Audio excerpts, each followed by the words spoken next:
వాళ్ళ ఆత్మగౌరవమైన ఇందిరమ్మ ఇండ్లు 4,50,000 ఇండ్లు 22,500 కోట్లతోటి ఇవాళ పేదలకు ఇండ్లు కట్టించే కార్యక్రమం మనం తీసుకున్నాం. ఇన్ని కార్యక్రమాలు మనం చేస్తుంటే కేటీఆర్ అంటున్నాడు మీ 6 గ్యారంటీలు అమలు కాలేదని.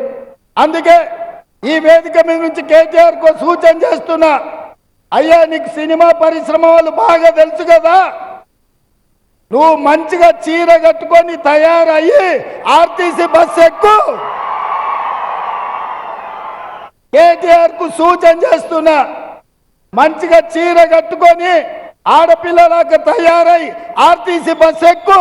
ఒకవేళ నిన్ను టికెట్ అడిగితే 6 గ్యారంటీలు అమలు చేయనట్లే. టికెట్ లేకుండా నువ్వు ఇంద్రవెల్లి కానీ, నాగోబ జాతర కానీ, భద్రాచలం రాముల వారిని కానీ, యాదగిరిగుట్ట లక్ష్మీ నరసింహస్వామిని దర్శించుకోవడానికి ఒక్క పైసా అడగకపోతే మా 6 గ్యారంటీలను అమలు చేసినట్టే. అందుకే మిత్రులారా, ఇవాళ మనం మన రాష్ట్రాన్ని అభివృద్ధి చేసుకుందాం. మనం ఆదిలాబాద్ నుంచి అత్రం సుగుణను ఎంపీగా గెలిపించుకుందాం. ఇన్ని మనం చేస్తుంటే బీజేపీ మనకేమిచ్చిందయ్యా? ఒకసారి తీసుకోండి, అది తీసుకో.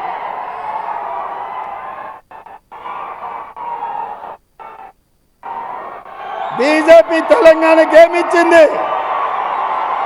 నేను మిమ్మల్ని అడుగుతా, బీజేపీ ఏమిచ్చిందంటే మీరు గాడిద గుడ్డ అనాలి.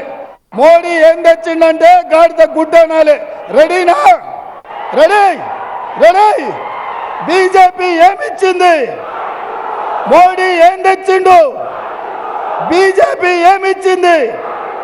మోడీ ఏం తెచ్చిండు? బీజేపీ ఏమిచ్చింది? మోడీ ఏం తెచ్చిండు? మరి నేను అడుగుతున్న ఆదిలాబాద్ బిడ్డల్ని, మనకు గాడిద గుడ్డిచ్చిన బీజేపీకి కర్రు కాల్చి వాత పెడతామా లేదా? సిద్ధమా?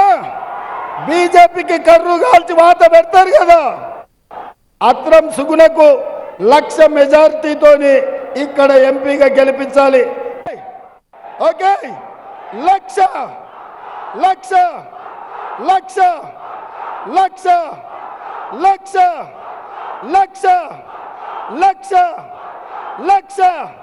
1,00,000 1,00,000 1,00,000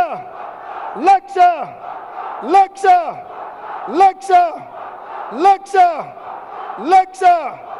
1,00,000 జై కాంగ్రెస్, జై జై కాంగ్రెస్. హస్తం గుర్తుకే, హస్తం గుర్తుకే. ధన్యవాదాలు సోదరులారా.